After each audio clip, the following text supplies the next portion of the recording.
સોલેક્સ ઇન્વર્ટરના એક બે સેટિંગ છે આપણે જોશું અત્યારે. આ સોલેક્સનું ઇન્વર્ટર છે, બે બટન છે, ડાઉન અને અપ. અપ એકવાર કરશો એટલે ઉપર જશે, અપ લોંગ પ્રેસ આપશો એટલે મેનુમાંથી બહાર નીકળશો. આ ડાઉન છે, એકવાર કરશો એટલે ડાઉન થશે અને લોંગ પ્રેસ આપશો એટલે મેનુને એન્ટર થવાશે.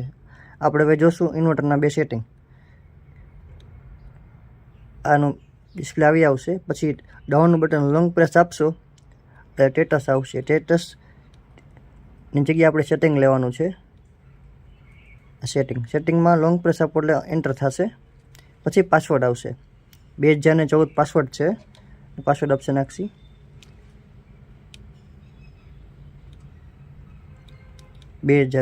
પાસવર્ડ છે. ઉપલું બટન એકવાર કરશો એટલે એક થશે, લોંગ પ્રેસ એટલે પછી ઉપલું 1 2 3 4 2014 આવી ગયું. પાછું એન્ટર માટે લોંગ પ્રેસ આપવાનું, ડાઉનનું બટન. સેફ્ટી આવશે, સેફ્ટીમાં પાછું લોંગ પ્રેસ આપવાનું.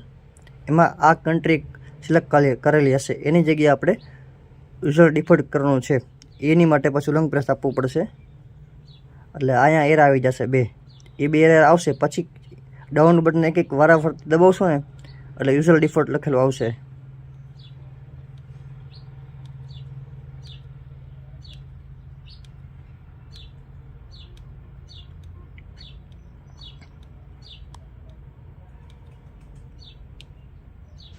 આ છે યુઝર ડિફોલ્ટ. આ સેટિંગ કરવા માટે પાછું લોંગ પ્રેસ આપો ડાઉનનું એટલે સેવ થઈ જશે. કન્ટ્રીમાં યુઝર ડિફોલ્ટ સેવ થઈ ગયું છે. આ મેનુમાંથી બહાર આવવા માટે પાછું ઉપલું બટન લોંગ પ્રેસ આપવાનું.